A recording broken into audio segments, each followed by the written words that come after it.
Okay, we have Coach Drinkwitz, and he will go straight to questions. I'm sure you guys have a few. Okay, the second row. You know, over the years recruiting in Missouri, what do you feel like you've learned overall about the state? Obviously, you blazed quite a trail in the past few years. You know, what do you feel like is the biggest thing you've maybe taken away recruiting standpoint? I think you got to continue to develop the brand at the University of Missouri. You got to continue to develop the instilled passion for our university. I think there's divided loyalties among, you know, oh, I'm a Cardinals fan, I'm a Blues fan, I'm a Chiefs fan, I'm a Royals fan. And my answer to all that is, yeah, but we're all Mizzou Tiger fans. You know, we all, this is a great representation of our state, of the 6.5 million people here. And so having the opportunity to play for our university should really matter and should really mean something. And so I think for me, just having to build that and really recreate that renewed sense, I think has been something that I've learned. Coach, to your right, 4 rows back. Brandon Adams from Dog Nation. When you entered the SEC, you knew it was going to be a big challenge, and since you've been here, Georgia, a team that you play every year in your division, has emerged as a national champion. What does that mean to you? You know, what do you think about having the national champions in your division? What's the challenge of that like for you? I mean, that's ultimately that's what you're trying to play for every year is the championship, and so you have an opportunity to measure yourself against the best. You know what it's going to take. And you also know if you can win your division, then you have an opportunity to play for the championship. That's why for us, our goal is to win the SEC East, because we know that if you do that, the rest of the season's goals will take care of themselves. Obviously, Kirby's done a tremendous job of establishing the culture. You can see it throughout his program. You can see it in how he recruits. You can see it in how he plays the game. You can see it in how his phases of the game complement each other. You could see it in the fourth quarter as they figured out a way to really outplay Alabama down the stretch in the championship game. And so kudos to him and that program. And now it's our challenge for us to get to that level. Front row here, Coach. Hey, Coach. AP Stedham, WHEP, Foley, Alabama. Coach, I wanted to ask you, what is the identity that you're seeking for your team this year, and how do you distinguish to get your starting quarterback? What are the attributes that will help you in your selection? Yeah, you know, for us, our motto this year, you know, or for our program is one team, one goal, 1-0. We want to be united as a team, all pointed in the same direction to achieve the one goal that we have, which is to win the SEC East, and the only way to do that is to be 1-0 every single day and focus on the things that you have in front of you to control. And so that's really what we want the identity and the process for our team to be. When you talk about the quarterback, there's really 5 characteristics that we judge our quarterbacks on. It's toughness, preparation, decision-making, accuracy, and leadership. Those are the things that we expect from our guys on a consistent basis. For us, the quarterback is going to reveal himself to the team through toughness and through leadership. How does he handle the mental grind of fall camp, the mental challenge of being in a competition every day, knowing that there's no days off? He has to be at his best every single day.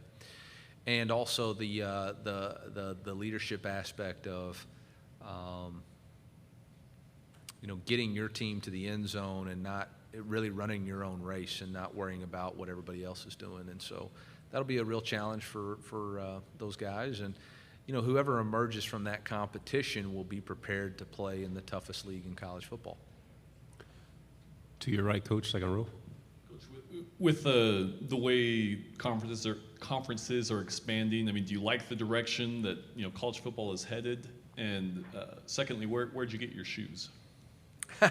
So we'll start with the shoes. A friend of mine, Jacob Burkholder, had a pair of these, and I asked him about them, and so he said, "Hey, why don't you wear a pair of these for SEC Media Days? They're Year of the Tiger Nike edition.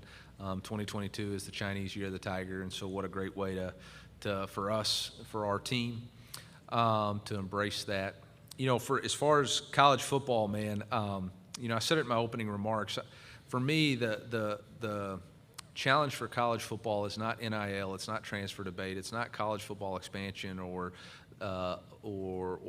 conference realignment. It's what are the frameworks for what we want college athletics to be? What is the frameworks that we want for college football moving forward, and who's in charge of making those decisions and who's in charge of doing that? Because then all the other decisions fall in line. Right now we've got decision makers who are making decisions based off what's in their best self-interest, which is currently that's the right model. But that may not be the best model for college football. I don't know, and I'm speaking a little bit out of turn here, but I would anticipate that if we're hypothetically thinking about these TV negotiations and TV rights, right?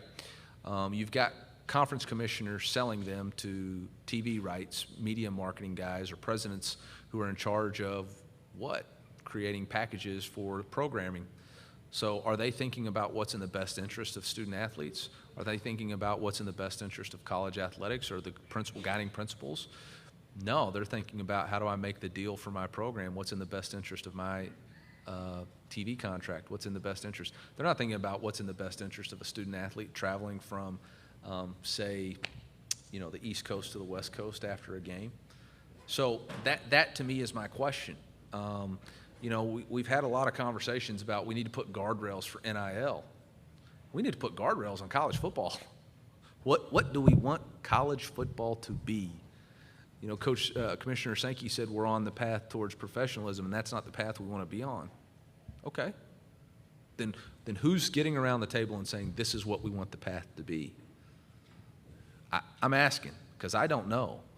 I do know that it says without a vision the people perish. Okay, and so we keep going down this path. We're going to look up in 3 or 4 or 5 years and we'll say, well, this isn't where we wanted to be. Well, yeah, that's because we keep making decisions without guardrails. So I don't know if that answered your question, but as I think about college athletics, that's what I think about. Who are the adults in the room that are saying, no, this is the best interest of, this is why we have college athletics. This is why we play college football. I hope it's not what Pat Forty wrote in his article, which is it's all about the mighty dollar. I hope that's not it, because that's never what it was supposed to be about. If that is, then Coach Kiffin's right. Then we're past amateurism, and we better start getting into when are we, paying players from the TV revenue, which nobody wants to talk about. We'll go right in front of you, the fourth row. Coach Johnny Conn on ABC 3340 in Birmingham. You had a chance to go up against him in the 2020 COVID season, but from your standpoint as a fellow coach in this conference, what makes Nick Saban so successful?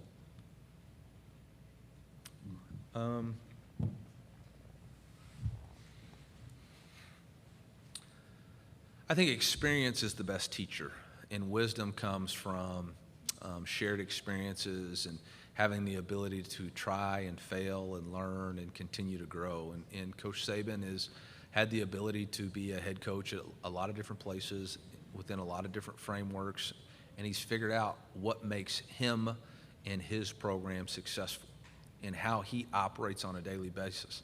I've had a phone call from my DFO that said, hey, I just got a call from Alabama's DFO. Coach Saban's going to call you in the next 10 minutes. Clear your calendar. I mean, the guy has it so cleared out that he makes other people clear their calendar for him to call. And so, I think he has a process, as he talks about, in place that he's obviously perfected for him and his staff and culture and players. I mean, his staff has transitioned multiple times, and yet he still continues to win because he knows how to replicate the success he had. Without having experienced being in his building or being a part of it, the only thing I can replicate or take from it is the fact that he is experienced with his process, and he has wisdom based on previous experiences. Fifth row. Coach Dan Peck, ESPN 106.7 in Auburn.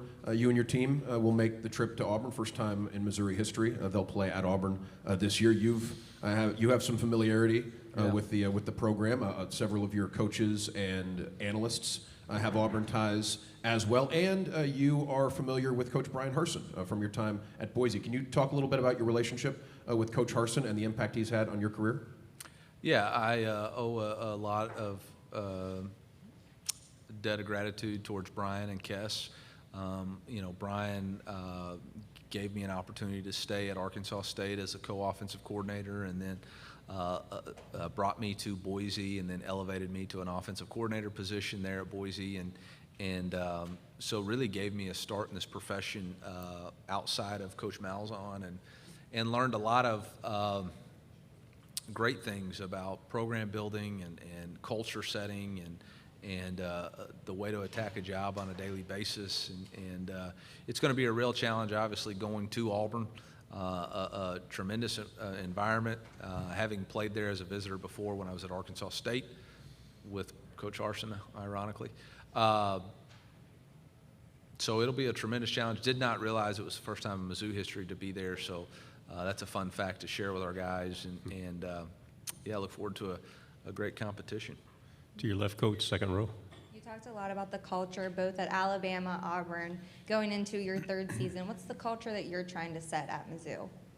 Yeah, I think that's one of the things that I feel comfortable with, is that our culture is starting to be set. We have 4 core values that we live by on a daily basis: always compete, build trust and respect, do more than what's expected, enjoy the journey. We know that in the weight room, we're expected to train with an elite edge, with energy, grit, determination, or details, and emotional consistency. We have those things in place. Our players know what the expectation is and how they're supposed to act and how we do it around here, whether that's in the locker room, on the second floor. They understand that leave it better than you found it, please and thank you cost you nothing. They understand that those are the things that matter to us, and we believe that if we consistently do those things, we'll end up as some other schools in our division with the ability to play for championships. And so we're slowly establishing that. I do think, like I said earlier, going into year 3, there's a continuity and a foundation in place that will allow us to grow. To your right, coach, fourth row. What is your thought process, and how do you manage the risk when you're recruiting a quarterback like Sam Horn, who's also a really good baseball player as well? You don't worry about the risk, man. You recruit the best players possible that you can get, and you live with the results of however it plays out. It kind of ties back to core value number 4, enjoy the journey. Sam's a tremendous baseball player. He's a great football player, and we're privileged to have him on our team right now. And if baseball becomes the path for him, we wish him and his family the absolute best. But if not, then we were able to sign a tremendous player and feel like he's going to have a great opportunity to leave a legacy and a lasting mark on our program. So we're excited about it. Thank you very much, coach. Nobody asked me about whether they want me to 1.7 or 3.6 model. I guess we'll save that for next. All right.